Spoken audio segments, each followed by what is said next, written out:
Les voy a platicar así muy rápidamente de algunas cuestiones de lo que estamos haciendo nosotros en el Politécnico, y les comentaba con algunas otras universidades. Una de las metodologías más eficientes para la cuestión de la enseñanza de las ciencias es lo que se llama aprendizaje activo de las ciencias. Esto desafortunadamente empieza en modalidades presenciales, y los escenarios donde se ha estudiado esto, puedo afirmar un 98% ha sido en forma presencial. En diversos medios se han hecho ya algunos estudios, en el caso del Politécnico aquí en México, y con algunos de nuestros alumnos de posgrado están trabajando cuestiones de aprendizaje activo, pero en una modalidad a distancia. E incluso llegamos a tener luego todavía el conflicto con algunos profesores de que es difícil de llevar este tipo de metodologías a un ambiente virtual o a distancia, ¿no? Porque esto se refiere principalmente a una corriente que surgió en Estados Unidos y Europa que se llama Hand-ons, Mind-ons, o sea, manos activas, mentes activas. Esa sería la idea de lo que es el aprendizaje activo de la física. Y bueno, yo quiero platicar algo sobre la fundamentación de esto, ¿no? Porque si vamos a hacer algo, pues primeramente tenemos que ver dónde está cimentado, para después poderlo llevar o extrapolar a un ambiente o a un sistema virtual. La cuestión también de esto es de que estamos operando mediante redes de colaboración académica, y les voy a platicar de lo que se ha logrado en los últimos años. Por otro lado, también está la cuestión de los organismos que apoyan este tipo de metodologías y que las promueven. Apenas que se están dando este tipo de actividades en nuestro medio, de hacer una formación más profesional de profesores en las ciencias o como investigadores en la enseñanza de las ciencias. Si hacemos una retrospectiva de esto, nos encontramos pues que estamos muy atrasados, de que hay organismos que se crearon hace 50 años y nosotros no sabíamos, ¿no? Desafortunadamente aquí pues nadie sabía, y algunas personas empiezan a tratar de redescubrir el hilo negro, cuando pues esto en otros países pues ya se ha estado haciendo de mucho tiempo, y es más enriquecedor tomar experiencias de otros lugares, colaborar con esas personas y empezar a pues hacer algunas actividades ya en nuestro entorno. Para esto pues me voy a referir, en cuanto a lo que les decía, organismos de la enseñanza de la física y de las ciencias, que también aquí es muy nuevo el campo de acción, ¿no? La otra es las publicaciones de enseñanza de la física, que es mi especialidad, yo como físico dedicado a la enseñanza, y también ahora lo que estamos haciendo en la parte de lo que es las ciencias en general, para abarcar otras ciencias, ¿no? Lo que les decía de lo que entendemos por aprendizaje activo de la física y cómo se puede llevar a un sistema virtual, les voy a comentar de algunas reuniones que estamos organizando. Esto es muy importante porque es la forma en que se nos permite interactuar con otros grupos de investigación y traer experiencias exitosas aquí al país, y además colaborar también a desarrollar en otros lugares lo que hemos estado consiguiendo aquí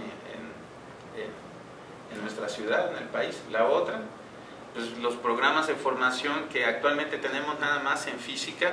También está la parte de matemáticas en el CICATA, porque hay la maestría y el doctorado en matemática educativa, y estamos trabajando en estructurar una maestría y doctorado en enseñanza de las ciencias, pero ese no va a ser en el Politécnico, sino ya es en un trabajo donde se nos está apoyando mediante algunos organismos internacionales y asociaciones y redes de colaboración. O sea que se va a hacer a manera de los sistemas virtuales, ¿no? Y bueno, también utilizando las cuestiones semipresencial, ¿no? Porque luego ese es un problema en algunos lugares.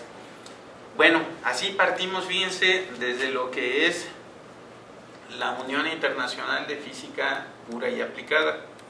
En el mundo, muchos países forman parte de esta organización. Inicialmente la conformaron 22 países, alrededor de más o menos eso, 22, y fue justo en el año de 1922.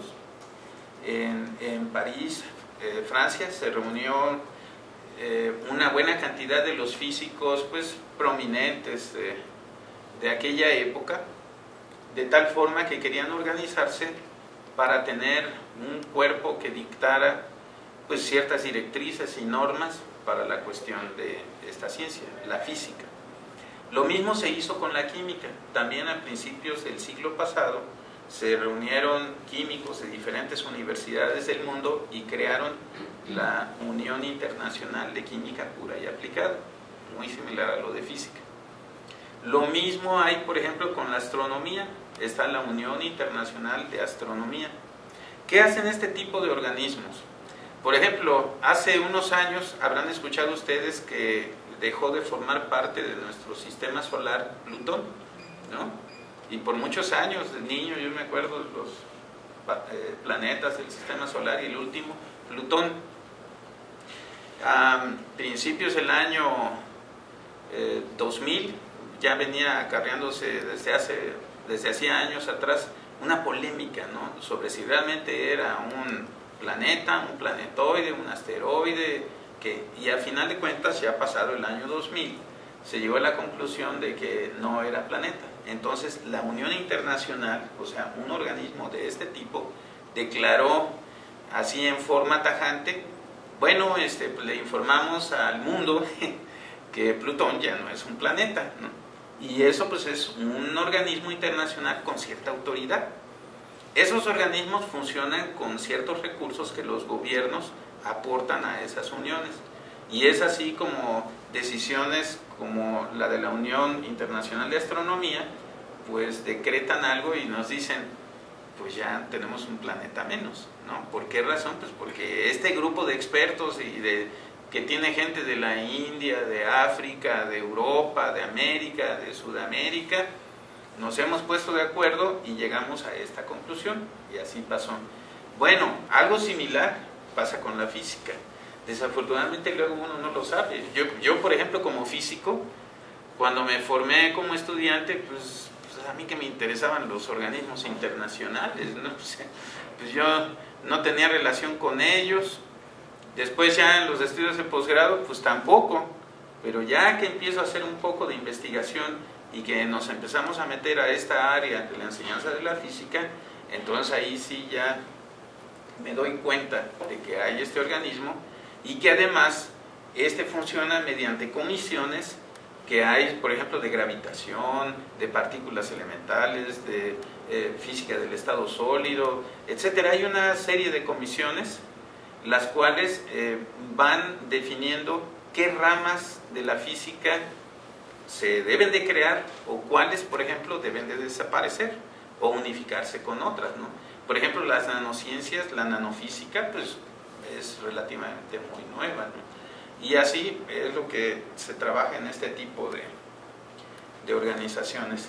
En este caso, pues precisamente, como dice esta primera diapositiva, lo que trata de hacer la IUPAV es estimular, facilitar la cooperación internacional de la física. Y esto es enfocados a investigación y educación. Ahora, desafortunadamente, la parte de educación en la IUPAV, vean la fecha de creación, 1922. Simplemente hubo un gran periodo para que se tomara la parte de educación de la física en serio. Esto fue hasta el año 1960 que se forma una comisión también no muy grande y se invitó a físicos de la India, de Estados Unidos, de Francia y curiosamente de Latinoamérica nada más hubo un representante de Brasil. y desde el año de 1960 siempre, por lo general, estuvo presente algún físico brasileño hasta hace unos poquitos años, hasta hace alrededor de 3 años que esa tradición se rompió y entró un físico argentino, así de sencillo, ¿no? Pero bueno, nace esta comisión pues de la gran necesidad que se empezó a dar en el mundo. Cabe señalar que en los años 50, en el siglo pasado, viene un cambio pues ya muy sustancial de cómo se debía de enseñar física, y además de los contenidos de física como tal. La física pues ya no se estaba viendo nada más como las 4 ramas fundamentales, ¿no? Sino empezaron a surgir más y más ramas de la física, y bueno, la gente luego se preguntaba, bueno, ¿y la parte de educación? Y hubo muchos físicos que empezaron a pugnar para que se considerara a la enseñanza de la física como parte de la misma física. Por ejemplo, los docentes como la maestra, que pueden estar en el área de ciencias sociales o de humanidades o incluso pedagogía, algunos viene un conflicto con los físicos, porque luego, por ejemplo, es muy común que los físicos pues, no sepamos enseñar bien física, ¿no? Que no se nos preparó para ser maestros, y luego tenemos muchas deficiencias. Pero luego, por ejemplo, maestros que son pedagogos o que son especialistas nada más en educación, tienen el problema de la fundamentación de las ciencias. Sí, efectivamente tienen pues técnicas didácticas, saben técnicas quizá muy novedosas, ¿no? O algunos apenas se están preparando en sistemas virtuales, pero hace falta el bagaje matemático, físico, de química, etc. Entonces aquí pues ha existido un dilema entre la pedagogía y la física. Y fíjense lo curioso que es esto, y lo mismo es también en matemática. Bueno, yo también soy matemático educativo de formación, y ese es el gran problema. Uno se forma en las ciencias como investigador, pero una gran realidad de nuestro medio es que no obstante que sea un investigador, tiene que dar clases, ya sean en el centro de investigación o en una escuela superior, pero pues por lo general luego los maestros de niveles cada vez más superiores suelen ser los más difíciles de entender, ¿no? Se comentaban las clases que daba, por ejemplo, Isaac Newton en su época, y él considerado el físico más grande de todos los tiempos, ¿no? Por la obra que hizo. La forma en que daba Newton sus clases era, llegaba con una hoja de papel donde resolvía algunos problemas, llegaba a la clase, si acaso lo saludaba, era una persona muy seria, tomaba su hoja y empezaba a leer, todo leía, y luego ya en la pizarra se ponía a hacer algunas deducciones. Los alumnos que estaban ahí, pues así calladitos, no hacían, pues era el lecturer, ¿no? Cómo lo iban a interrumpir, y más al gran Newton. Y pues los testimonios de los físicos de aquella época pues dicen, pues era muy mal maestro, ¿no? O sea, nada más llegaba con la hoja, no admitía que lo increparan. Luego eso suele pasar con muchos científicos, ¿no? De que se les quiere corregir algo y se utiliza el argumento de autoridad, ¿no? Porque eso mismo pasó con Einstein, por ejemplo. Hay anécdotas de Einstein, por ejemplo, les platicaré. Yo soy editor de una de las revistas de enseñanza de la física, y por ejemplo en los años 30 más o menos, Einstein manda un artículo a la revista Physical Review, que ahora ya está muy dividida en diferentes ramas, A, B, C, D, F, todo el desarrollo grandioso que tuvo la física, y en la época de los 30 nada más era Physical Review. Manda él un artículo y llega, lo revisa el editor y empieza a ver, y pues dice, pues no, ¿cómo se lo vamos a publicar? Está mal. Y le mandan el refereo a Einstein, y se molesta y dice, pero si yo soy Einstein. Nunca le habían rechazado un artículo al señor, hasta que un editor se puso estricto. Soy premio Nobel, desarrollé la relatividad general, descubrí el efecto fotoeléctrico, tantas cosas, y sin embargo, por su autoridad, por su fama, quería que se le publicara un trabajo científico. Y bueno, no era publicable, ¿no? A lo mejor haciendo las sugerencias de los referees, ¿no? Pero ese es un ejemplo luego de cómo los físicos actúan, ¿no? El argumento de autoridad. Y desafortunadamente en nuestro medio los físicos siguen viendo la parte de educación o de enseñanza con cierto desdén, diciendo, bueno, es hacer como física de segunda, cualquiera lo puede hacer. Y las experiencias que tenemos de la gente que llega al doctorado, que nosotros realizamos en física educativa, pues llegan esos físicos con incluso maestría en física, etcétera, 20, 30 años de estar dando clases tradicionales, y ya cuando van a hacer una investigación en el área, se dan cuenta que no era tan trivial. O profesores que me dicen, no, pues si yo puedo ser codirector de la tesis. Digo, sí, pero ¿y cuál es tu área de especialidad? No, pues la física del estado sólido. Le digo, pues no hay formación adecuada, ¿no? Realmente para un tutor así. No es de que el físico, por ser físico ya y tener mucho conocimiento de las leyes, implique que pueda incursionar exitosamente en un campo así. O sea, nos tenemos que preparar. Y pues a mí me agrada mucho estar en un ambiente así, porque estamos, digamos, en cierta sintonía, ¿no? Profesores que se están tratando de formar en el área de enseñanza de las ciencias. Platicándolo con otros colegas, luego es muy complicado. Les diré que incluso, por ejemplo, nuestra Sociedad Mexicana de Física ha sido muy reacia a crear una sección de enseñanza. Cuando uno revisa otras sociedades latinoamericanas, obviamente, ¿no? En Europa y Estados Unidos desde el siglo antepasado se tenían esas secciones, pero aquí no. Aquí hemos tratado de organizar en repetidas ocasiones y no.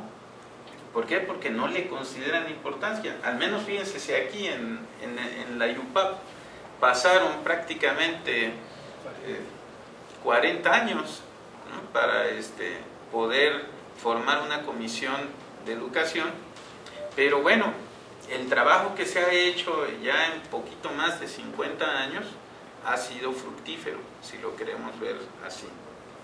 Bien, entonces, ¿qué es lo que se trata de hacer en este tipo de comisiones, como la Comisión ICPE, la Comisión Internacional de Educación en Física?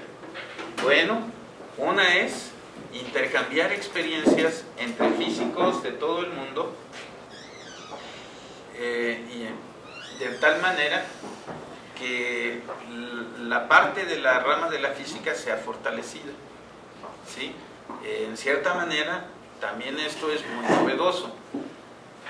Lo que se hace es, a mí me ha tocado, fui miembro asociado yo de esta comisión por prácticamente 6 años, y se hacen reuniones muy, muy exhaustivas, donde es muy pequeña la comisión, más o menos es como este grupo, pero se encuentran unos físicos representativos de todo el planeta, de Europa, Asia, África, Estados Unidos y Latinoamérica, únicamente 2 personas. De ahí en más, uno tiene colaboraciones con chinos, con japoneses, y empezamos a analizar cómo está la parte de la enseñanza de la física en estas grandes regiones del planeta. Y eso es muy ilustrativo. Entonces, ¿qué se ha discutido en esa comisión en los últimos años? Es lo que les voy a platicar más adelantito. Se ven lo que son algunos planteamientos para normar la enseñanza de la física. O sea, ¿qué es lo más recomendable para la cuestión de enseñanza de la física? De tal forma que sea algo que esté a nivel internacional regulado, así como decir, bueno, pues ya Plutón pues no es un planeta, ¿no? ¿Por qué les vengo a hablar yo del aprendizaje activo de la física? Porque precisamente esta es una de las directrices que en la Comisión ICPE se ha dado para el mundo, pero muchos no lo saben. Al menos la gente que está metida en esta línea de la educación en física, digamos que sí, pero es necesario darlo a conocer. Ahora, por otro lado, está la cuestión de otras disciplinas, la química, las matemáticas, la computación, la biología incluso, ¿no? Y estamos tratando de ampliar nuestro trabajo hacia esas disciplinas. Bueno, la otra es que se trata de llevar esto para todos los niveles educativos, pero la realidad es de que ahí nos hace falta mucho, ¿no? Prácticamente la mayoría de los miembros de la Comisión ICPE trabajan con jóvenes de bachillerato y de educación superior. Por ejemplo, en la comisión es muy difícil que se trate la cuestión de enseñanza de la física para el nivel elemental o incluso para la secundaria, suele ser así muy difícil, ¿no? Pero no obstante se llevan resultados de investigación y se hacen proyectos y programas internacionales y se empieza a colaborar, eso es lo interesante. La otra cuestión es la parte de las redes, redes de educación, redes que llegan a estar abarcando algunos proyectos que plantean gobiernos de regiones muy amplias, y en este caso de enseñanza de la física, por ejemplo, se tiene una red para Asia y para la región de los países como China, Japón, Singapur, etcétera, y que incluye hasta Australia. Luego está otra red que es de Europa, EUPEN, pero esa es una red media extraña, muy diferente a la otra, ¿no? de ASPEN. Está otra que se formó para los países árabes, pero desafortunadamente estuvieron funcionando por un periodo de tiempo y después cayeron. En África, por ejemplo, se hicieron algunas asociaciones, pero también no han tenido mucho éxito.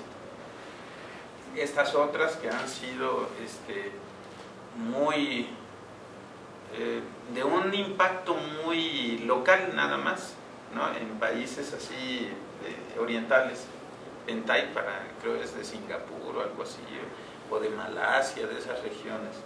En Latinoamérica, para las ciencias, pues se han tenido estas redes, pero realmente no han sido para ciencias en general, han sido redes académicas, pero para educación, más que nada. Son proyectos de los países de tal manera que tratan de utilizar recursos tecnológicos para enlazar universidades, etcétera, pero no son netamente. Una de las primeras redes... Eso es lo que le iba a preguntar. ¿Estas redes son para desarrollar la didáctica en la cuestión física o en el área de investigación propiamente de la física? Mire, estas de arriba sí, han tenido esa orientación. Estas de acá abajo, Redal, Clara, Infocit, etcétera, de otras más que han surgido, y tienen que ver para más que nada cuando comienzan los proyectos de telecomunicaciones a nivel latinoamericano. Por ejemplo, mediante estas redes se pueden hacer lo que son videoconferencias, de tal manera que los países miembros de esa red pueden comunicarse, pero en forma global en educación. Eso es lo más que se ha llegado en Latinoamérica. Ha habido, por ejemplo, de las sociedades de física, por ejemplo, de México, de Colombia, de Argentina, las que han sido más antiguas y más grandes se han agrupado y han llegado a formar alguna asociación latinoamericana. En esas asociaciones se ha tratado de llevar a efecto lo que es algo especializado en la enseñanza de la física, pero ha sido muy difícil. Le digo porque a mí me ha tocado participar en estos. Al final hablaré por ahí de una de las asociaciones de la FEIASOFI, de la Federación Iberoamericana de Sociedades de Física. Por un tiempo estuvimos tratando de formar lo que iba a ser la división de enseñanza de esta asociación latinoamericana, y la verdad que no pudimos.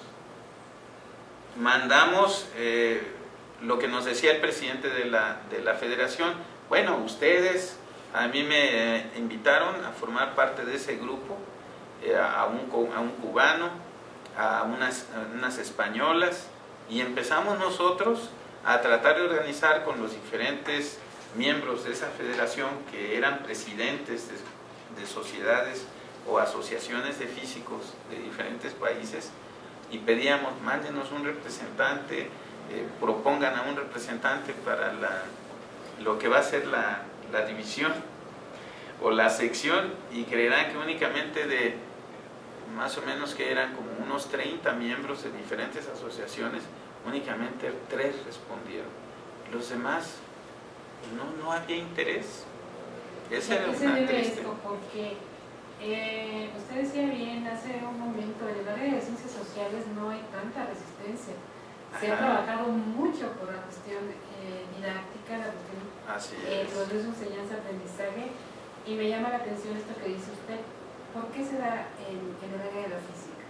Vine, no nada más en el área de la física, también me atrevo a decirlo en el área de la química, de las matemáticas menos, porque ya ha habido más avance en el área de las matemáticas, y no es tan lejano. Estamos hablando de finales de los años 70, que aquí en México empiezan los matemáticos a organizarse y a formar el primer posgrado de matemática educativa, etcétera.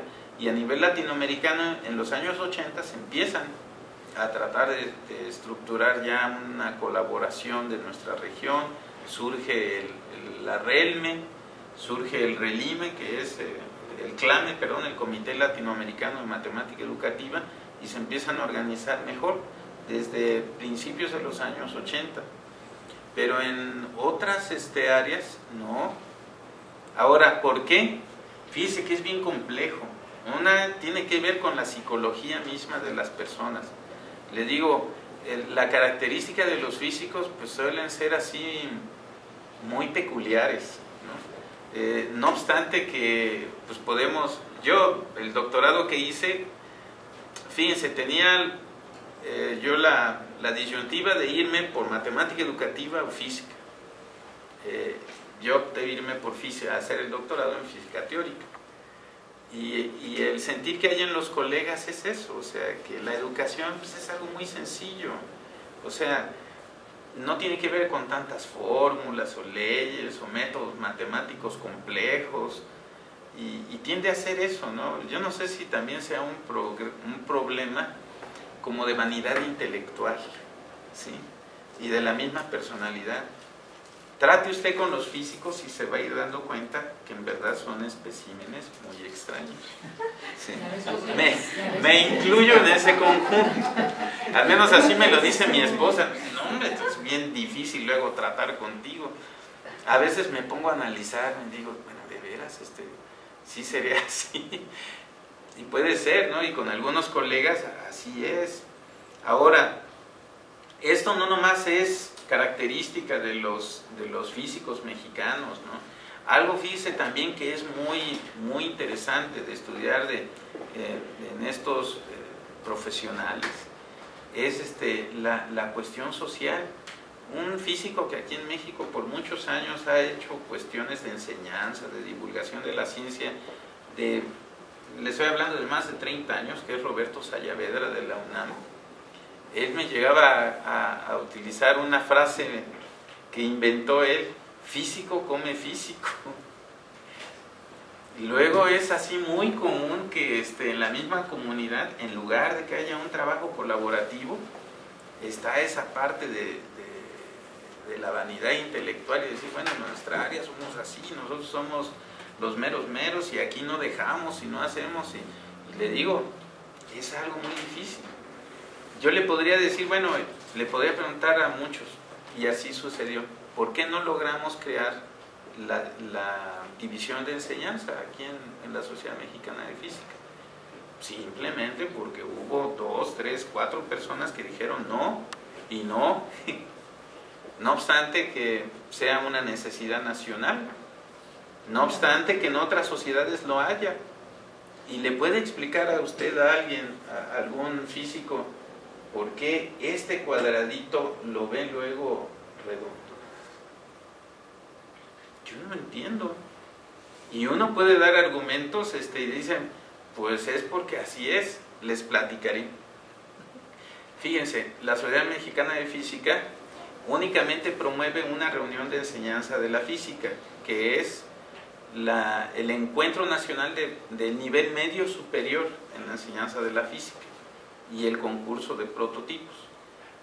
Yo en una ocasión estuve de vocal de enseñanza de la sociedad, y ya en las reuniones de la mesa directiva les pregunto, oigan, pero ¿por qué es un encuentro nacional en el nivel medio superior? ¿Qué no deberíamos de hacer encuentro nacional de enseñanza de la física realmente que abarque a todo? O sea, a nivel superior, no nomás la prepa, en la secundaria, que hay un gran problema, e incluso desde los niveles básicos. Y la respuesta fue nuevamente una cuadratura del círculo. O sea, simplemente decir, bueno, es que es así porque así es, porque el reglamento así lo dice. Porque en el reglamento dice que se va a realizar cada año una reunión del nivel medio superior. Le dije, bueno, sí, pero más de 100 millones de personas necesitan más allá, y que diga eso. Y eso se puede resolver tan fácil como en una reunión de decir, bueno, vamos a hacer esta reunión, o hacemos una división y creamos un congreso nacional, ¿no? Pero no se quiso. ¿Por qué? No lo sé. Les digo, simplemente argumentos de autoridad, simplemente una naturaleza muy peculiar de los físicos, y ¿qué puede hacer uno contra eso? ¿No? Es difícil. Ahora, miren, se ha ido avanzando en esa cuestión de las ciencias. Los matemáticos han tomado cierto camino. Usted iba a decir algo, pero no. Han tomado cierta ventaja, porque matemáticos de la UNAM, del CIMBESTAF, no obstante que se dedicaban a cuestiones muy abstractas, topología, geometría diferencial, ecuaciones diferenciales, etcétera, veían esta necesidad de crear lo que se llama Mathematics Education, y que en Estados Unidos y Europa lo venían haciendo desde hace mucho tiempo. Lo mismo sucedió con los físicos, pero ya muy tardíamente. En Estados Unidos, en Europa, empiezan a hacer ya estudios serios, empiezan ellos a enfocarse a estas disciplinas hace 50 años prácticamente, cuando está ya lo de la Comisión ICPE. Pero en el caso, por ejemplo, de física, comenzamos muy tardíamente. El posgrado del Politécnico, por ejemplo, surgió como una acción del Año Mundial de la Física, hasta el 2005. Matemática educativa aquí en México surge la maestría a finales de los 70. El doctorado aquí, el CIMBESTAF lo crea ya a principios de los 80. La maestría también es del CIMBESTAF, ¿no? En matemáticas. Sí, después ya se creó otra en la UNAM, y ya en México, en todo el país, hay alrededor como de unos más de 10 programas de enseñanza de las matemáticas o matemática educativa. Pero si analizamos eso, imagínense, en los últimos 30 años fue que se empezó a dar muy lentamente. En los años 80 hubo un programa nacional que el doctor Jorge Barojas participó en el área de física. Hubo un secretario de educación, yo no sé porque pues yo era estudiante así como él, estaba en los primeros años, y me enteré en mi universidad que había un programa nacional de formación y actualización de profesores de física y matemáticas. En la Secretaría de Educación Pública dijeron, bueno, a ver, ¿cómo están nuestros maestros de física y matemáticas del país? Desde secundaria a nivel superior, y dijeron, bueno, pues en su mayoría son ingenieros, ni siquiera matemáticos o físicos, la mayoría de profesores eran ingenieros, y siguen siendo, yo creo. Incluso pues había cuestiones de que dentistas estaban dando clases de física, a mí me tocó analizar luego eso, o médicos incluso, cualquier persona luego que ya entraba a la secundaria y le gustaba alguna disciplina empieza a darla. Entonces en la SEP dijeron, bueno, vamos a hacer un programa donde formemos y actualicemos a nuestros profesores. Se creó una licenciatura en matemática educativa que se coordinó en diferentes áreas del país, y eso fue exitoso en cierta manera. El gran problema de ese programa fue que fue sexenal. Acabándose el sexenio, se acabaron los fondos, y los que terminaron o los que quisieron seguir o las universidades que lo implantaron, pues que bien, pero hubo un gran derroche de esfuerzo, de gente que se dedicó a tratar de formar maestros de física y matemáticas en los años 80 y se perdió. ¿Qué sucedió? Miren, el programa estaba así. La SEP tenía, mediante la subsecretaría de investigación y algo así, creo era la encargada, pero dedicaron una cantidad millonaria para formar. En nuestro país lo dividieron en nodos, ¿sí? Nodo norte, occidente, centro, sur, etcétera. Y bueno, lo penoso de aquel programa es que realmente el centro de México no se consideraba. La idea fue atacar todo el exterior de lo que era la capital. Chihuahua, la Universidad de Chihuahua fue el nodo central. Ahí se concentró un grupo de matemática educativa, el otro en el occidente con la Universidad de Guadalajara, el otro con la Universidad de Guerrero, el otro con la Universidad de Mérida, y eran los nodos principales. Aquí en el DF realmente no hubo la acción de ese programa. ¿Por qué? Porque aquí el Cinvestav lo que hacía es que enviaba a los maestros, en su mayoría eran puros maestros en esa época del Departamento de Matemática Educativa, a ir y dar clases cada 15 días a los diferentes nodos. Ese programa fue exitoso en cierta forma en el área de matemática, y por eso ahora tenemos varios programas de matemática educativa y varios grupos bien identificados en el país. Pero en el caso de la física fue un fracaso, ¿sí? Yo egresé de ese programa de licenciatura de matemática educativa de los años 80. Ahora, si les digo que fue exitoso, pero con una eficiencia terminal tan baja, que más o menos, para que se den una idea, en la Universidad de Guadalajara hubo una matrícula, yo creo como de unos 350 profesores de diferentes niveles que se inscribieron a la licenciatura. Yo me logré inscribir como alumno de primer año de física, y además porque por ahí conseguí unas clases de secundaria, y ese fue el mecanismo. El requisito era ser maestro en activo. Únicamente terminamos 3 profesores. Imagínense el grado de deserción que había. Las clases eran semiabiertas, era un sistema semiabierto. Nos reuníamos el viernes de 4 a 9 de la noche y sábado de 9 a 2 de la tarde. Los del Cinvestav iban cada 15 días a darnos las clases, y había ahí un grupo de asesores semanal, o sea que nos alternábamos. Ese programa tuvo mucho éxito en cuanto a que estas universidades adoptaron las maestrías y doctorados, y actualmente existen ahí.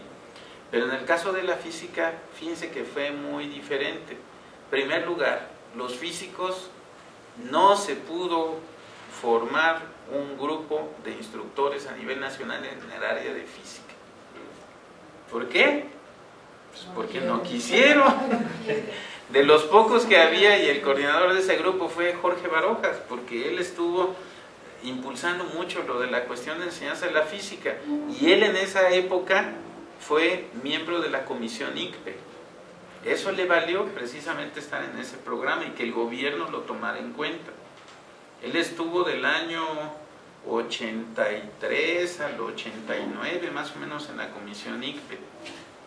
Entonces, lo más que se hizo fue crear una especialidad en enseñanza de la física, física educativa le llamaron, y se llevó también al nodo allá de Occidente.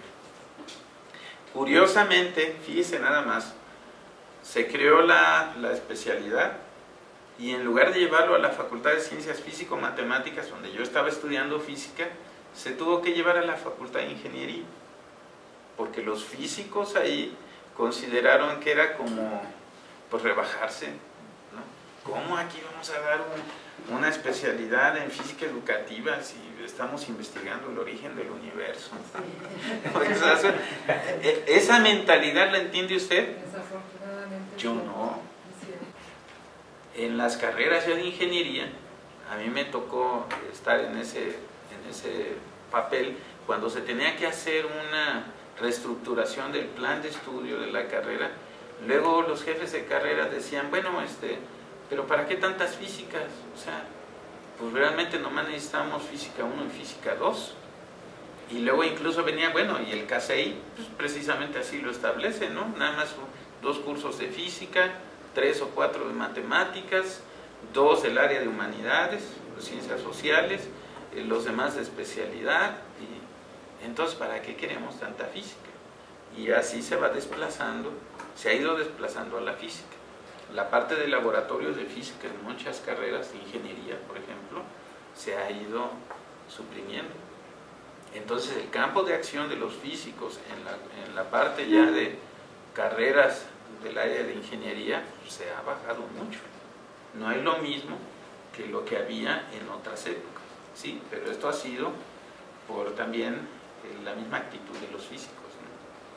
Ahora dicen los ingenieros, pero eso, no sé, de unidades lo vemos en ingeniería 1. Y bueno, eso de electromagnetismo lo vemos en ingeniería 5. Y así llevamos ingeniería 1, 2, 3, 4, 5 hasta la 8. ¿Y para qué queremos física, no? Y si uno dice, bueno, ¿y los laboratorios? Pues no, tampoco, ¿no? Y viene un gran problema ya para la educación, ¿no? En la formación de nuestros ingenieros mexicanos. Miren, en el Politécnico hace alrededor de unos 10 años vinieron del proyecto INSA de Lyon, Francia, de que hay convenios de colaboración entre países. Entonces lo que estaban haciendo es de que invitaban alumnos de primer año de ingeniería aquí en México, los mejores promedios del Politécnico, para que fueran a estudiar ingeniería a Francia. Y resulta que llegaban a Francia y pues los muchachos que eran pues los cerebritos, ¿no? Los mejores gallos de la ESIME, de la UPIBI, de UPIXA, de todas esas, llegaban y reprobar. Entonces vieron los profesores franceses esa situación y dijeron, a ver, ¿qué está pasando? Entonces a todos los muchachos que estaban llegando de México para cursar ingeniería en Francia, y obviamente también de Latinoamérica, ¿no? de Sudamérica, los tenían que meter a un curso especial para nivelarlos un año, siendo los mejores alumnos aquí en México. Ya hasta que pasaba ese año, los podían incorporar a los grupos de ingeniería de primer año, y no muy exitosamente. Cuando vino el presidente de esta asociación INSA y se entrevistó con todos los que éramos jefes de departamento de Politécnico para analizar nuestros programas de matemáticas, etcétera, y los métodos, y ahí se trató la problemática. ¿Qué está sucediendo? Él nos decía, bueno, es que en Francia nosotros no concebimos a un ingeniero que no sepa ni física ni matemáticas. Y por 2 años, cualquier ingeniero en Francia tiene que ser formado sólidamente en el área de matemáticas y física. O sea que eso de llevar 2 cursitos de física o uno solo de física general, un semestre, pues no. O sea, ¿cómo va a competir así un muchacho con un ingeniero que sale con una sólida formación en física y matemáticas? Pero aquí en nuestro medio simplemente no se le ha tomado ese cuidado. ¿Qué pasa? Que pues, hemos ido para abajo, ¿no? Y como dice, quizá dentro de 50 años se diga, bueno, sí era necesario, ¿no? Sí era importante tener este tipo de reuniones sobre enseñanza de las ciencias, etcétera, formar una asociación o un programa, ¿no? de formación. Bueno, no quiero parecer así tan negativo, pero hemos hecho cosas también muy positivas. Muestra de ello fue la Red Latinoamericana de Educación en Física. Les decía que este fue un proyecto del Año Mundial de la Física. Desde el 2003 más o menos, el que era miembro de la comisión ICPE, que era un cubano, el doctor Eduardo Moltó, y un brasileño, que les digo como costumbre, desde los 60 hasta el 2006 siempre hubo un brasileño. Tenían esa propuesta de hacer lo mismo que en Asia, en Europa, A mí me invitaron a colaborar como secretario ejecutivo de la red porque la organizamos oficialmente en una reunión en Cuba. Asistieron gente de 8 países y así procedimos a formar esta asociación. Ahora con Josefina Barrera, que en esa época fue la organizadora ahí del evento, estamos procediendo a organizar una asociación de investigación en enseñanza de las ciencias. Y bueno, esa fue la mesa directiva. Después ya hubo un cambio. A mí me ha tocado estar presidiendo la red LAPEN y ya prácticamente la voy a dejar en este año. Y ahora vamos a continuar con esa otra asociación. Bien, esto es el boletín de la Comisión ICPE que se hace circular a nivel de todo el mundo, y ahí precisamente se anunció la creación de la red LAPEN, ¿no? Y la red LAPEN la reconoce UNESCO y diferentes países, y muestra de ello es de que forma parte de la Comisión ICPE. Bueno, lo que hace esa red pues simplemente es como todas, tratar de ver el perfeccionamiento de la física en todos los niveles, ¿no?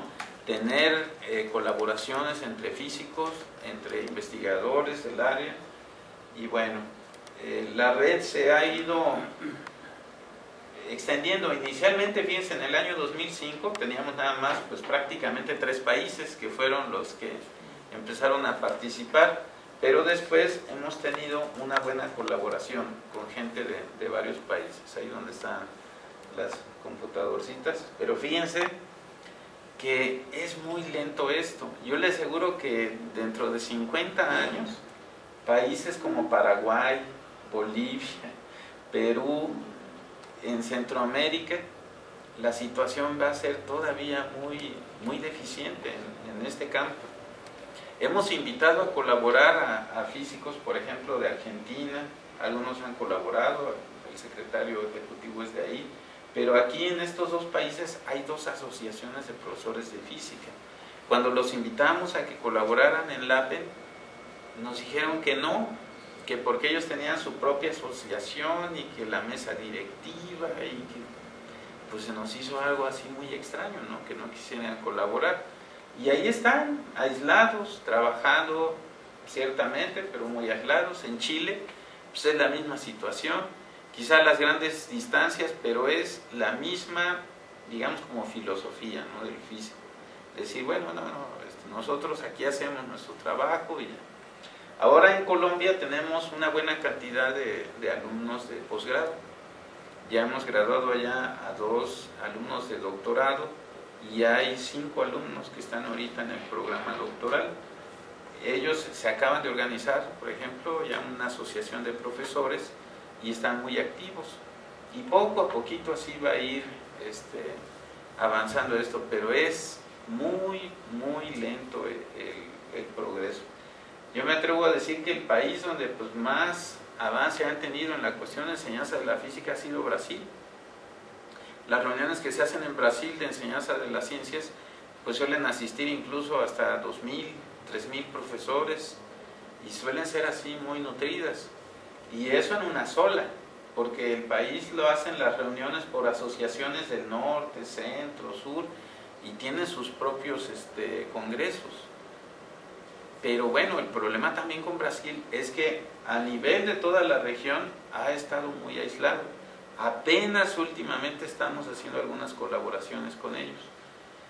Y bueno, ese es el gran problema que tenemos. Este es el sitio web de LAPEN, por si luego ustedes quieren visitarlo y ver algunas de las reuniones que se hacen aquí en nuestra región, o lo de la revista, etcétera, ¿no? Bien, ese es el sitio web, que ustedes ahí lo pueden ver. Y bueno, esto me lo voy a brincar, que ya realmente este tipo de asociaciones, la membresía es gratuita. Nosotros no cobramos nada, únicamente es de puro trabajo así colaborativo, académico. Y sin embargo, por ejemplo, la colaboración con ICPE, sí, ahí los países tienen que pagar, y si no pagan los países, pues no hay participación, ¿no? Bueno, la cuestión es de que nosotros nos basamos en la idea de trabajar en red, de trabajar con colegas de otras universidades, si no, esto no va a tener éxito. Esa es la realidad. Si nada más como Politécnico queremos trabajar, pues no va a ser posible.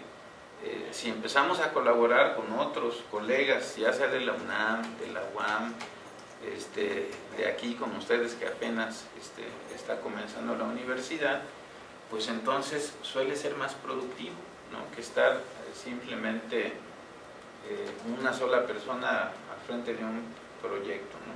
Bueno, este es el sitio web de nuestra revista que hemos estado editando desde el 2007. Y bueno, tenemos una muy buena respuesta porque publicamos artículos desde África, Asia, Estados Unidos, Europa, y bueno, ha sido de mucho interés, ¿no? Bueno, esto me voy a brincar ya, pero algo de lo que quiero comentarles es la parte ya de lo que son, dónde publicar para la cuestión de enseñanza de las ciencias. Esto, por ejemplo, es una de las revistas pues, que tienen más presencia en el medio, ¿no? Science Education, esta recientemente fue indexada ya en el ISI, algunas no son ni ISI, ni mucho menos JCR, que es lo que luego cuentan en el SNI, pero son las principales revistas de enseñanza de las ciencias. A nivel latinoamericano, por ejemplo, les diré que pues, se tienen algunas en forma local por universidades, pero hay otra que está en Brasil con Marco Antonio Moreira, pero pues es una revista, ¿cómo les diré?, que se creó para un posgrado, nada más, que fue el que ellos implantaron hace unos años, y básicamente lo hicieron para publicar ellos sus mismos trabajos y graduar a los alumnos. En español pues hay muy poquitas, o sea, únicamente podemos mencionar la de allá de la Universidad de Barcelona, de Enseñanza de las Ciencias, Alambique, y luego del área de física pues tenemos las del Instituto Americano de Física, pero realmente es muy difícil publicar en estas revistas. Uno de mis colegas mandó, por ejemplo, un artículo aquí. ¿Cuánto tiempo creen que le tardaron en el refereo? 2 años y medio. Y hasta ahí pues ya estaba, bueno, pues lo mando a otra revista, ¿ok? Y al final le respondió diciendo, no, sí, ya fue autorizado, y hasta pues otro par de meses para que saliera publicado, ¿no? En el American Journal of Physics también es lo mismo. Si no se le da la orientación que tiene la revista, etcétera, no sale. Lo mismo en estas revistas, por ejemplo, estas que mencioné de aquí de Physics Teacher, esta no es una revista indexada, esta sí, no obstante, pues ya el tiempo que tienen. En Europa está Physics Education, y el otro, el European Journal of Physics, que es el hermanito gemelo del American Journal of Physics, que publican cosas de investigación, aunque no sea de educación, o temas culturales de la física, como se suele decir. Y esta otra que es el hermanito del Physics Teacher, ¿no? Y fíjense nada más, ¿cómo está la cosa en cuanto a los proyectos editoriales? Estamos también muy atrasados. Les platicaré que los de la editorial Yo, ellos son un instituto muy parecido al americano. En Estados Unidos está el Instituto Americano de Física, que engloba a la mayor parte de revistas de física pura y aplicada. Son los que más producen avances de la ciencia, o los reportan, si lo queremos ver así. Patrocinan mucha investigación en Estados Unidos, etcétera, ¿no? En Europa, el organismo similar es el Institute of Physics, que está en Londres. Pues lo del Institute of Physics en una ocasión vieron nuestra revista y al momento nos contactaron, nos dijeron, oigan, queremos felicitarlos por su revista. Y dije, pues muchas gracias. Y dice, ¿y no han pensado en publicar su revista con nuestra editorial? Y yo dije, ver, eso suena muy interesante, ¿no? Y dijeron, sí, hemos visto su revista y está muy interesante. El único problema que vemos es de que publican también en español y en portugués, porque es latinoamericana, ¿no? Y me decían, necesitaríamos que tradujeran toda su revista para que pues, la pusiéramos en nuestra base de datos. Y uno entra a la base de revistas del IOP y ellos tienen muchas revistas de impacto internacional y todo, ¿no? Y ya revisé algunas de las revistas y yo dije, no, pues sí, pues vamos a hacer lo posible. Nos invitaron a comer, tuvimos reuniones en Turquía, tuvimos reuniones aquí en la Ciudad de México, varias reuniones y ya hasta dijimos, bueno, pues la ponemos toda en inglés, o es más, sacamos LACPA y LACPB, o sea, la parte en inglés, y los que quieran publicar en español o portugués, pues está bien, ¿no? Y ahí vamos a la reunión y fíjense que, oh, gran desilusión. No, pues todo muy bien, etcétera. Tanta belleza parecía falso realmente, ¿no? Yo ya bien contento, hasta diciéndole a los colegas, a los miembros de la mesa directiva, no, pues ya vamos a ser partners del IOP, vamos a estar ya ahí. Y digo, no, pues así más fácilmente vamos a hacer una revista easy, etcétera, etcétera. Y ya cuando, curiosamente, teníamos la última reunión para platicarlo y ya empezar para cargar ya nuestros archivos en su plataforma, me llegan con su contratito. O sea que había que pagar.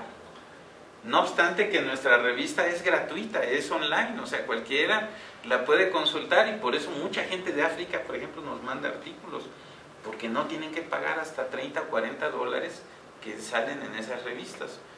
Cuando yo vi los precios, pues yo como que me quería desmayar. Dije, no, de veras, pues eso es el capitalismo en su máxima expresión. Más o menos, para que se den una idea, para publicar alrededor de unos 30 artículos, que nosotros hemos llegado a publicar hasta más de 50 por número, para publicar unos 30 artículos, que más o menos son los que salen en este tipo de revistas, nos iban a estar saliendo, a organizar cada número de la revista, más o menos como $100,000. Para que se den una idea. Yo cuando vi eso, por eso les decía que me quería desmayar. Y más que nada porque querían que firmáramos un contrato, no por un año, sino por 5 años. Y dependiendo si nosotros queríamos aumentar el número de artículos, teníamos que pagar por cada uno de ellos. O sea, que más o menos por esos 5 años, me estaban diciendo a mí que teníamos que firmar un contrato por $800,000. Yo cuando vi eso, sí me molesté mucho, porque dije, bueno, pues, o sea, yo no dudo, aquí en México hay gente muy rica, ¿no?, que puede decir, pues está bien, paguen su revista, pero a nosotros nadie nos da nada. Todo lo que hacemos de trabajar en estas revistas, pues por querer mejorar, ¿no?, la enseñanza, y por tratar de sacar adelante, ¿no?, una disciplina pues que ha estado muy rezagada. Y que nos venga así a vendernos otra vez espejitos de Europa, pues yo sí me desilusioné mucho, ¿no? Ya después, ¿y qué pasó? ¿Y qué le pareció?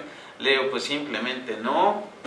Le digo, no tenemos ni para pagar una secretaria, utilizamos las secretarias del Politécnico, ¿no? O le pagamos a alguien por honorarios de lo que sacamos del posgrado, y que ahora quieren que hasta yo pague los alumnos que no están, ¿verdad?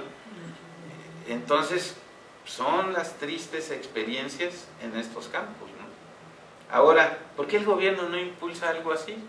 Pues realmente no le interesa, ¿no? Hay así interés para generar más revistas. Estas son algunas revistas de sociedades de física, otras más de, no sé, la cubana, la brasileña, que es de las mejores revistas de enseñanza de la física, ¿no?, y que publica trabajos también relacionados con otras disciplinas, pero es muy difícil. Entonces, bueno, ya aquí me voy a brincar eso que ya he hablado mucho. Les digo, logramos editar esta revista, todos ustedes están invitados y pueden entrar y ver, descargar los artículos que quieran, consultar experiencias de diferentes lugares, y es muy enriquecedor, pero pues esto lo hacemos nosotros gratuitamente. no andamos queriéndonos hacer el gran negocio, ¿no? Bien, me voy a brincar a la parte del posgrado, de los posgrados, ¿no? Bueno, yo lo preparé así muy extenso, pero para dar como un panorama, ¿no?, de lo que estamos haciendo. Si ustedes igual quieren interrumpirme en cualquier momento, háganlo, ¿no?, con toda confianza. Fíjense que en la conferencia interamericana del año 2006, las conferencias interamericanas se organizan por lo general cada 3 años, o a veces han sido hasta 5. En México nada más hemos tenido una, que en el 87 lo organizó el doctor Jorge Barojas, precisamente. Pero en la reunión del 2006, Marco Antonio Moreira, que se supone que es así como pues, una de las instituciones de Latinoamérica, ¿no?, un hombre con 40 años de investigación en el área, decía, ya es tiempo que tengamos un programa de maestría y doctorado y que un país lo coordine, etcétera, etcétera. Y en esa época nosotros estábamos ya en los trámites de oficializar el posgrado en el Politécnico, porque lo habíamos metido desde el Año Mundial de la Física. Y pues ya después de la conferencia me acerco y le digo, oye Marco Antonio, fíjate que eso ya lo tenemos en el Politécnico y tenemos la posibilidad de que tengamos asesores externos, de tal manera que podemos tener alumnos de toda la región y los podemos graduar, etcétera, etcétera. Y nada más me dijo, bueno, está muy interesante, pero en Brasil no creemos en la educación a distancia todavía. Entonces, pues no. Dije, bueno. También lo invité a colaborar en la revista, le dije, oye, y también estamos organizando una revista de enseñanza de la física y me gustaría invitarte al comité editorial. No, yo estoy ya en muchas revistas y no, ya no sé ni en cuántas estoy. Bueno, nada más empezó a salir nuestra revista y empezó a tener éxito y el señor se comunicó, César, sí acepto. Y ya lo incluimos. Hay una pregunta, la gente del ITAM en México y la gente del TEC de Monterrey no ha trabajado esta parte. Sí, pero del ITAM yo no tengo conocimiento, del TEC de Monterrey sí, porque en el campus norte hay un grupo PER, de Physics Education Research Group. Es por un par de doctores, ahorita ya nomás hay uno solo, que ellos formaron un pequeño grupo ahí de investigación y después empezaron a colaborar con nosotros, pero esa colaboración de físico, de que bueno, sí, y así como sí te saludo, a veces sí, a veces no, o sea, no tan estrecha, ¿no? Y es muy difícil.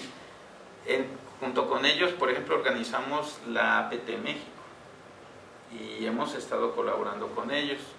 En el TEC de Monterrey recientemente crearon el doctorado en innovación educativa y una de las ramas que metieron fue de la enseñanza de las ciencias y entró ese grupo PER de física, pero nada más en Monterrey. Le preguntaba esto porque, bueno, Politécnico y TEC de Monterrey han sido como que los rivales, ¿no? Sí. En esta parte. Pero finalmente TEC de Monterrey tiene recursos, sí, y los baja nacional e internacional, y de alguna manera pues sí convendrían a lo mejor este tipo de sociedades que en su momento condicionan mucho esa parte. Sí lo conozco, ¿no? O sea, la gente de TEC de Monterrey es de saludo pero de lejitos, ¿no? Sí, y además la mercadotecnia, ¿no? O sea, se busca algo de manera que, bueno, de cómo va a ser, ¿no? Así como lo sé yo. Imagínense nosotros que andamos batallando para pagar el sitio web, que no tenemos, el Politécnico no nos puede pagar eso, porque el Politécnico dice, bueno, quieren editar una revista, aquí está la editorial del Politécnico, ¿no? Aquí lo hacemos internamente, pero no lo hemos hecho así. Entonces es difícil la colaboración.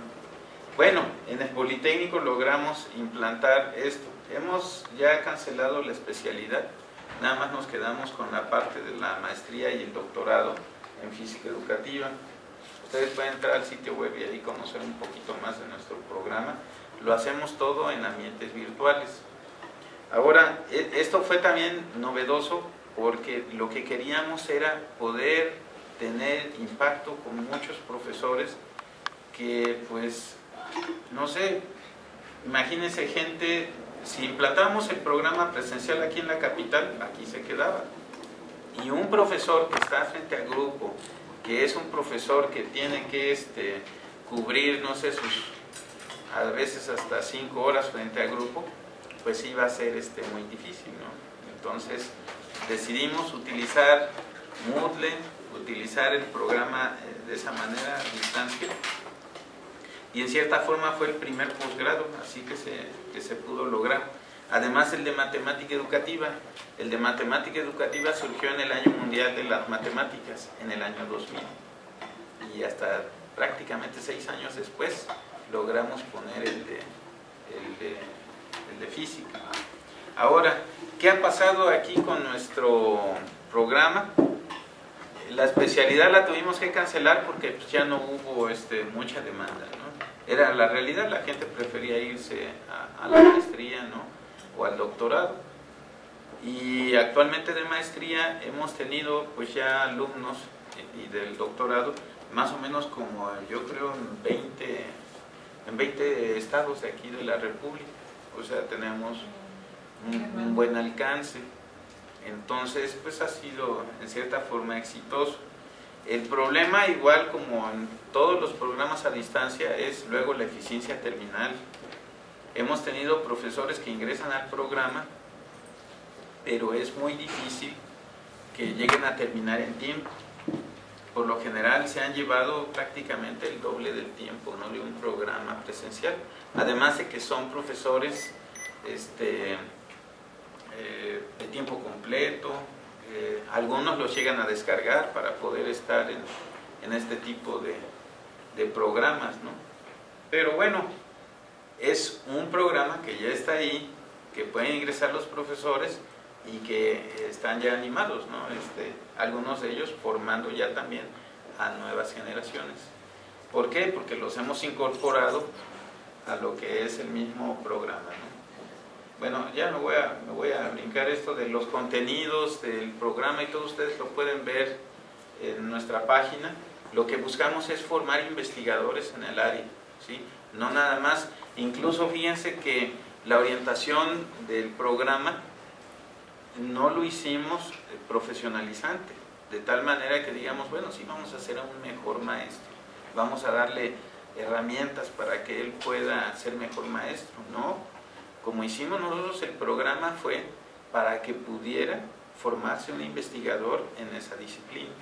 Ese es nuestro objetivo. Bien, estas son de las experiencias que les decía, ¿no?, de que crear una sección de enseñanza así en esta región, pues no se pudo, y es que es difícil. Le digo, en el área de la química, si uno busca, no hay. Y aquí en México, curiosamente, la Facultad de Química de la UNAM es la que ha estado liderando la parte de enseñanza de las ciencias. Se formó la Asociación de Profesores de Ciencias Naturales de México y fue por varios profesores de ahí de la Facultad de Química. Pero un posgrado como tal en enseñanza de la ciencia, de la química o algo similar, como en otros países, no. Bueno, lo que les decía de la sección que logramos formar. Bueno, entrando rápidamente a la parte ya de lo de aprendizaje activo de la física y de las ciencias en general, voy a platicar muy rápidamente, me voy a saltar algunas cosas. La enseñanza tradicional, pues no es de que me voy a pasar hasta esta parte.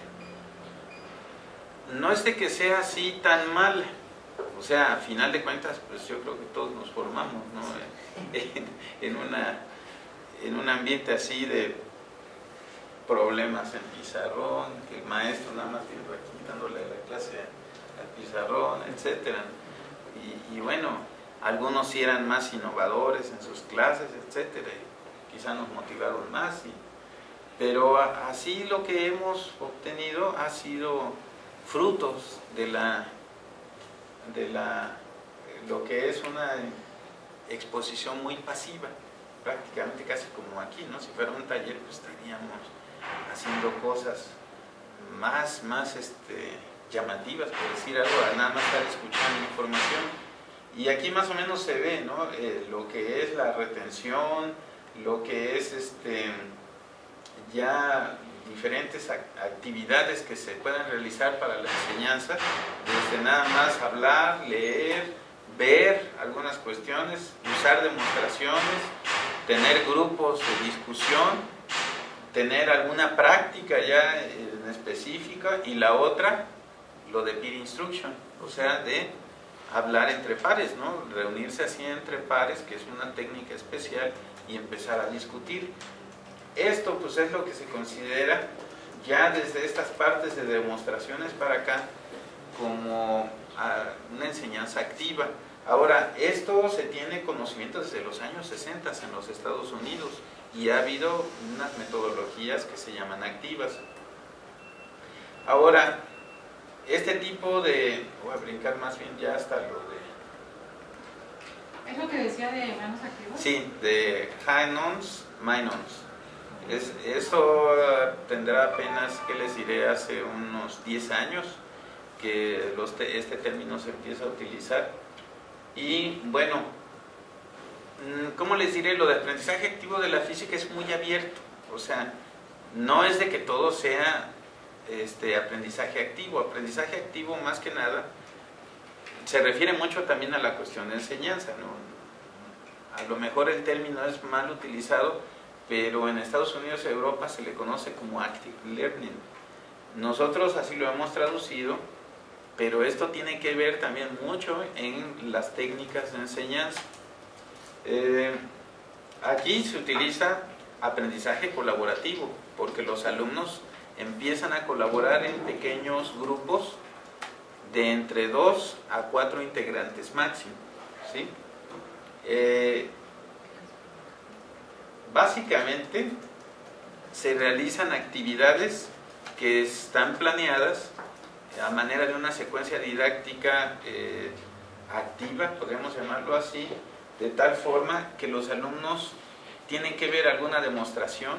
No todas ellos las pueden hacer, en este caso el maestro es el que hace la demostración, y luego se hace una discusión del problema y se estudian algunos conceptos. Esto se debe de hacer a lo largo de un semestre. Nosotros lo hemos hecho en las investigaciones con nuestros alumnos, y se han obtenido algunos resultados interesantes. Ahora, en la comisión ICPE y algunas personas, esta sí es importante, básicamente se nos dice que estén involucrados los alumnos en algún tipo de actividad guiada. Eso es muy importante, tener una hoja de control, una hoja de actividades, y en el aula, no necesariamente en el laboratorio. Estas no son actividades que se van a llevar a un laboratorio. Si se hace eso, no entra en esa categoría de aprendizaje activo. Y la otra, no nomás es ser agentes pasivos, ¿no? Sino el profesor es como un facilitador, de tal manera que está guiando, un coordinador o mediador, como lo quieran ver, ¿no? Bueno, eso pues lleva a que el alumno esté más activo, ¿no? O sea, no sea pasivo. La otra es, el profesor ya no es el argumento de autoridad, ¿no? O sea, simplemente ahí se termina eso. ¿Cómo lo ven, cómo lo manejan a distancia esto, por ejemplo? Bien, la experiencia que tenemos aquí ha sido un tanto compleja, ¿sí? Porque fíjese, la experiencia así más cercana que tenemos ha sido con un curso que le hemos llamado Aprendizaje Activo de la Física. Ahora, ¿cómo hicimos esto? Para tener, digamos, las características básicas del aprendizaje activo, tuvimos que utilizar el video, meter videos a manera de que sustituyera la presentación del profesor, subir materiales de las hojas ya establecidas, que vieran cómo era la metodología, y en una de las actividades de aprendizaje, precisamente que el profesor estructurara una clase demostrativa interactiva y luego la aplicara, e incluso las tesinas que se utilizaron para ese curso en especial se tuvieron que hacer sobre la experiencia que tuvieron los profesores ya al momento de implementar esa metodología activa. Ahora, ¿cuál es el problema ahí? Pues de que nosotros a distancia no podemos estar controlando todo. A lo más que llegamos a hacer en ese momento fue a tener conferencias telefónicas vía Skype, porque no nos permitía más. Ahora en el Politécnico, los del área ya de ambientes virtuales lograron incorporar el Skype, por ejemplo, dentro del Moodle. O sea que ya tenemos un módulo de videoconferencia dentro del mismo Moodle. Eso es algo bueno. O sea, ya un alumno puede hacer una exposición desde dentro del Moodle y todos lo podemos ver adentro. Esa es una ventaja. Cuando se implementó eso, no lo teníamos todavía, lo de aprendizaje activo. Ahora, fíjese que siempre lo interesante aquí es manos activas, por eso lo dice la metodología. La única forma que hemos podido de sustituir eso es con el uso del video. Poner las ligas en la plataforma, estructurar bien la secuencia y el profesor o alumno en este caso que vea la actividad. Entonces ve la actividad y ya empieza a contestar y luego ya después vía el foro puede discutir con un compañero. Pero suele ser difícil porque a veces, la mayoría de las veces los foros son asíncronos. O sea, no tenemos de que está todo el grupo así, órale, todos conectaditos en este momento y vamos a ver el video y lo estamos haciendo. No, ese ha sido un verdadero problema. Fíjense, otro de los problemas de este tipo de metodologías es el tiempo, porque lo que se sugiere es utilizar la experiencia todo un semestre, y lo que hemos hecho en este caso es utilizarlo en algún periodo muy breve, de 1 a 2 meses, porque luego los profesores han estudiado justamente un concepto, caída libre, por ejemplo. Otra profesora estudió la cuestión de campo eléctrico, con algunas actividades así, de este tipo, ¿no? ¿Y es el docente o la docente quien estructura esas actividades? Sí. ¿Se les pasan a ustedes que previamente, antes de inicio de cada ciclo escolar para programar? ¿O sí. ¿Cuál sería el mecanismo para implementar esto? Exacto. Miren, déjenme adelantarme aquí para que vean esto ya, lo de interacción, esto de lo del fracaso de la enseñanza tradicional que Lillian McDermott pues, ha llegado a mencionar, pues no nomás ella, ¿no? Viene otro de los investigadores que es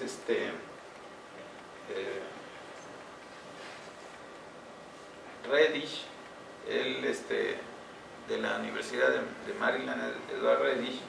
Él menciona lo que es una base teórica para ya la cuestión de investigación en la física y la cual puede ser extrapolada a la enseñanza de las ciencias.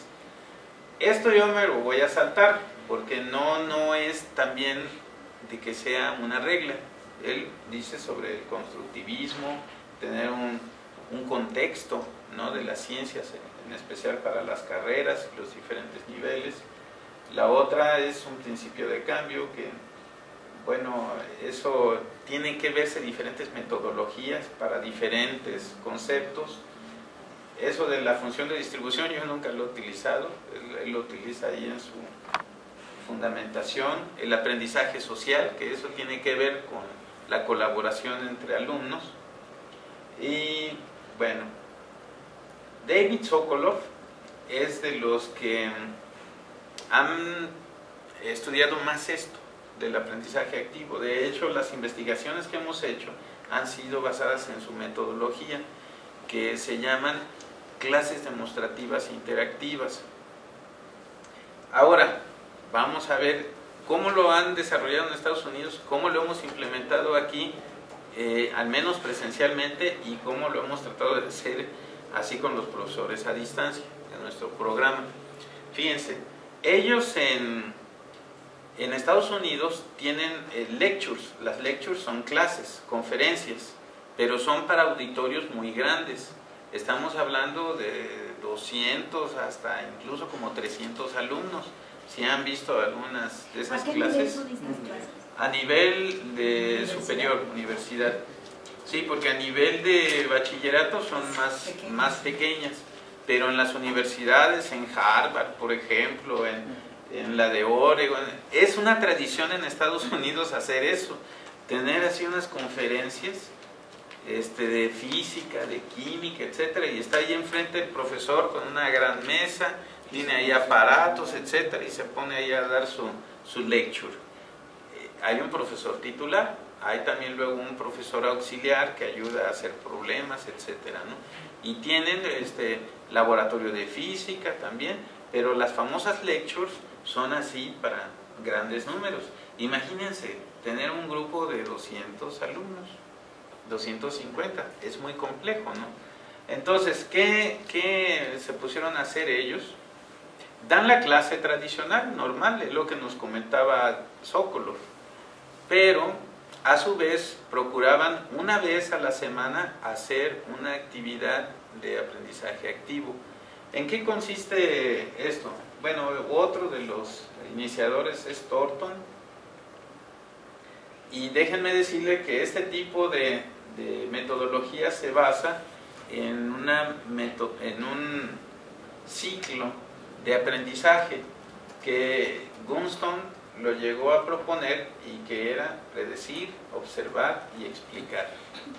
¿Sí? En la ciencia se utiliza mucho esta metodología. Un alumno debe de predecir qué va a pasar con un fenómeno para de veras decir que lo entiende. Debe de hacer observaciones del mundo real, no nomás todo en simulaciones, ¿no? Y debe de saber explicar. En el caso del aprendizaje activo, como lo planteó Sokolov y Thornton, se llega a utilizar lo que es el ciclo POTS: predecir, observar, demostrar y hacer una síntesis.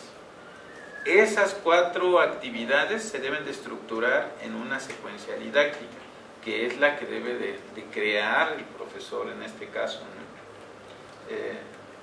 Bueno, eso es parte de la metodología científica, ¿no? De alguna manera. Sí. Están invitando ustedes a que a partir de sus ejercicios ellos ya vayan haciendo ciencia de alguna manera. Sí, sí, porque precisamente el alumno empieza a, por ejemplo, ve esta botella de agua. Les pondré, por ejemplo, un ejemplito así muy sencillo que presencialmente se hace, y luego ese pues yo lo tuve que llevar a video para ponerlo con los profesores.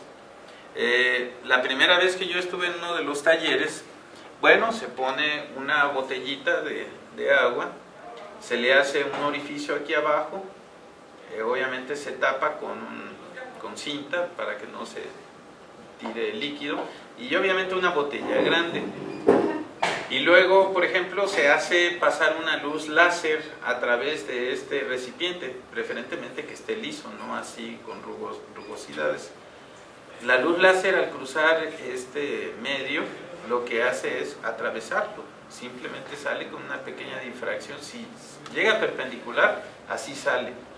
Y bueno, ya el alumno lo ve, y la pregunta que se le suele hacer al alumno es, bueno, si quitamos el tapón al orificio y empieza a salir el agua, ¿cómo se irá el haz de luz láser, ¿no? Justo que llegue, digamos, a esa altura de donde va a salir el agua. Ya cuando uno hace, primero se le pide una predicción al alumno, ¿no? Se le dice, bueno, a ver qué opinas, qué va a pasar, etcétera. Y ya empiezan a discutir en grupo, porque ese es el kit del asunto, que entre grupo empiecen a discutir. En su hoja de reporte vienen preguntas individuales y por equipo que deben de contestar. Ya que se tiene eso, se procede a hacer la demostración. Por eso esas se llaman Interactive Lectures Demonstrations, clases demostrativas interactivas. Se quita ya esto, sale el agua y ya se empieza a ver que, por ejemplo, la luz láser llega aquí, se arquea. O sea, en lugar de seguir, se va por el chorro del agua, ¿no? Eso lo hacemos así en físico. Pero cuando tenemos alumnos ya en un curso online, lo que hacemos, tenemos esa experiencia en video. La ponemos ahí, le pedimos que obviamente antes de ver el video hagan la parte de la discusión de la predicción, luego procedemos a la observación viendo el video y luego después a la discusión entre sus compañeros ya mediante el foro para hacer una síntesis. Una pregunta, observación. Sí. Nosotros tenemos la herramienta del foro, pero caemos en una discusión entre si se le puede asignar un valor o no a un aporte. ¿Ustedes cómo lo manejan? O sea, ¿tiene un valor el aporte de cada alumno? En el aprendizaje activo sí, Ajá. pero en el aprendizaje activo hay hojas de control, por eso se llega a ver. Ahora, ¿cuál es el problema con ese tipo de cuestiones? Es muy difícil medirlo. O sea, más de 4 alumnos, por ejemplo, no consideramos para una experiencia de este tipo. ¿Por qué razón? Porque o trabajan uno, trabajan dos, y luego los otros están medios pasivos. Esa es una realidad, ¿no? Entonces, yo no dudo que poco a poco se vaya mejorando el Moodle, así como nos hicieron ahora nosotros esta herramienta de la videoconferencia, de que podemos tener ya, vernos al mismo tiempo dentro del Moodle, ¿no? Y ya interactuar. Antes no lo teníamos. Pero es muy difícil, o sea, darse cuenta de veras quién está trabajando o cómo. ¿Hasta cuándo nos llegamos a dar un poquito cuenta? Justo hasta cuando vienen las evaluaciones. Porque la forma en que procedemos para evaluar este tipo de metodologías es aplicar un pretest y un posttest. Entonces ahí sí ya es cuando vemos qué tan buena fue la metodología. Y fíjense, Sokolov y Alex Masolini y Thornton, esto me lo brinco porque simplemente son las ventajas que tiene una metodología contra otra, nos llegan a decir que es lo mejor, y la Comisión ICPE así lo ha declarado internacionalmente. Hubo una reunión en el 2008 y ahí se dieron directrices y normas para la enseñanza, al menos de la física, utilizando metodologías activas, tratando de hacer eso de hand-ons, utilizando materiales de bajo costo, o sea, no necesariamente cosas muy costosas, y sin embargo es difícil implementarlo. Déjenme saltarme esto porque realmente es mucho rollo, ¿no?, para fundamentar eso. Y lo básico, eso es lo que les decía de las metodologías, lo que se hace y es lo que se le pide, ¿no? El maestro hace una demostración, pero no la ejecuta. Primero trata de llamar la atención del alumno de tal manera que él haga una descripción, una predicción más bien, ¿no? Y que no tengan que hacer en esa predicción así cálculos, ¿no? Decir, bueno, ¿para dónde se va a ir el rayo? ¿Cuánto se va a desviar? Eso no, sino qué va a pasar simplemente con un fenómeno. Luego la otra, ya que lo hacen en forma individual y tienen que escribirlo, también lo tienen que hacer con el grupo. Esa es también la ventaja. Ya que se ha hecho eso, entonces se hace la demostración e incluso se generan algunas gráficas, etc. Ahora, el tener algunos medios ya electrónicos permite el hacer gráficas más fácilmente. Ellos lo que hacen en sus clases demostrativas es utilizar sensores. Eso permite captar datos y llevarlos así mediante una interfaz a la computadora y graficar muy rápidamente, ¿sí? Esa es una de las ventajas. Bueno, luego lo que se hace es, los alumnos, un representante pasa al frente, si está así presencialmente, y hace la descripción. Y luego ya se siguen discutiendo situaciones diferentes para tratar de reforzar el concepto que se está estudiando. Eso al llevar una síntesis de ese tipo ayuda a que el alumno profundice más en algunos conceptos. ¿Cómo se ha medido esto? Aplicando un pretest y un posttest. Por eso el resultado es, el aprendizaje activo es lo mejor para las ciencias, ¿no? Hoy, por ejemplo, en nuestro seminario de la mañana, uno de los alumnos de maestría que está próximo a graduarse, presentó sus resultados de una metodología de ABP, de aprendizaje basado en proyectos, a otra contra aprendizaje tradicional. Y prácticamente lo que él obtuvo pues fue muy poquita la diferencia, no hubo tanta. ¿Cuáles han sido las experiencias con este tipo de actividades? También ha habido una ganancia mayor, pero muy pequeña. Ahora, desventajas en los tiempos. O sea, imagínense tener que hacer ese tipo de metodologías, poner con minutos y todo lo que se tiene que hacer, etcétera, hacer la demostración, no es así nada sencillo. Y pues obviamente eso no a todo el mundo le atrae porque involucra más trabajo.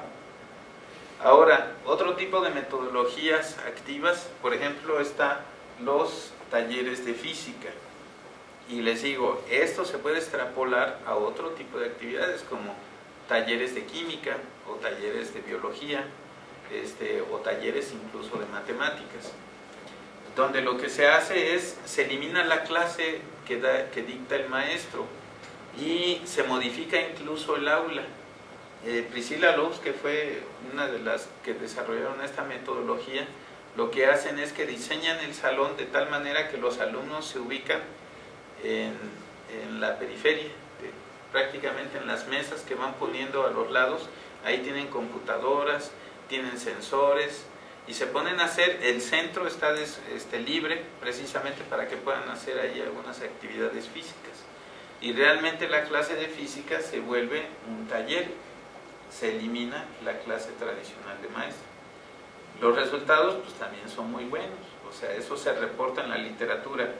¿Cuál es el problema?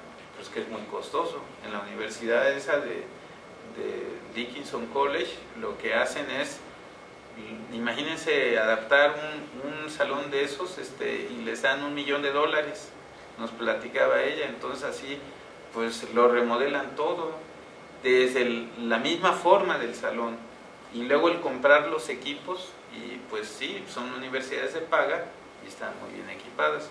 Aquí en México a lo más que hemos hecho es estructurar talleres, pero con material muy de bajo costo. ¿Sí? Bueno, otra de las metodologías que se suelen llamar activas son los de los tutoriales. Esos tutoriales se desarrollaron en los años 80 en la Universidad de Washington, y lo que hacen es estructurar también mediante una secuencia didáctica algunos conceptos y actividades que en este caso no necesariamente se tienen que hacer práctica, sino lo que hacen en este caso es discutir con los colegas, con sus iguales, por decir algo, ¿no? Y bueno, hay poca investigación en este campo, por eso algunos de nuestros alumnos han hecho sus tesis de maestría o de doctorado investigando esto. Cómo generar un tutorial, cómo validarlo, por decir algo. Esto es probarlo de tal manera que sea un instrumento que si la maestra lo usa, le va a servir, ¿no? Y si luego se lo lleva el maestro, le va a servir. Eso es lo que significa validar un test. De hecho, por ejemplo, Julio Venegas nos platicaba que cuando él estuvo allí en la universidad esta de Washington con Lillian McDermott, él pudo conocer alumnos de doctorado que se llegaron a llevar hasta los 5 años de hacer el doctorado en generar nada más un tutorial, fíjense. Pero la ventaja ya de este material es de que está garantizado. Si ustedes lo utilizan con sus alumnos, garantizado que van a aprender. Incluso hasta en qué porcentaje con respecto a otras metodologías. Eso es lo interesante. Fíjense que otras que se han hecho, por ejemplo, Josefina Barrera, que está allá en Manaus, con la que estamos ahora organizando la conferencia La Cera, utilizaron luego lo que se llama aprendizaje por investigación, que está muy relacionado a lo que es la enseñanza o aprendizaje por proyectos, ¿no? Eso de los resultados pues también es muy bueno. Josip Slisko de la Universidad de Puebla, él también empezó a utilizar una metodología que era, así como lo de Priscilla Loves, eliminar las clases y empezar a trabajar con los alumnos, pero fue muy tortuoso. Él lo hizo en una universidad de paga acá en México, en Guadalajara, con un semestre sabático, pero sí obtuvo resultados mejores, pero se rebelaron los alumnos muchísimo. Estaban ahí ahora sí que acostumbrados a la enseñanza tradicional. Para ellos el maestro, puesto que pagaban, tenía que llegar y su clase tradicional, ¿no? Eso de que el maestro los pusiera a ellos a discutir, a trabajar, a colaborar, a que ellos mismos fueran también como instructores, no, fue muy complejo, ¿no? Y la abandonó. No obstante, pues que sí hubo situaciones, ¿no? Bueno, esta es lo de la resolución de la UPAP, que en forma así muy general, es lo que les decía, se recomienda utilizar lo que es el aprendizaje activo de la física, el utilizar la experimentación, el ciertamente utilizar lo que son herramientas tecnológicas, pero no olvidar la experimentación. E incluso la recomendación es que pues, un video tampoco la sustituye. O sea, es importante que a lo mejor que así como lo va a ver el alumno en el video, pero él lo reproduzca, él lo haga.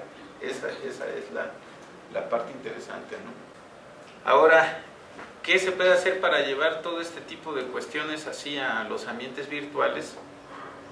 Pues precisamente proyectos de colaboración, porque hemos tenido experiencias con profesores usando los celulares, ahora tratando de usar las tabletas, que ahora incorporando la videoconferencia hacia una plataforma de trabajo colaborativo, ahora tratando de poner clases demostrativas interactivas, pero en un contexto ya en línea. ¿Cómo? Pues usando el video, usando el foro de discusión y ahora la videoconferencia, que eso es lo que estamos buscando, ¿no?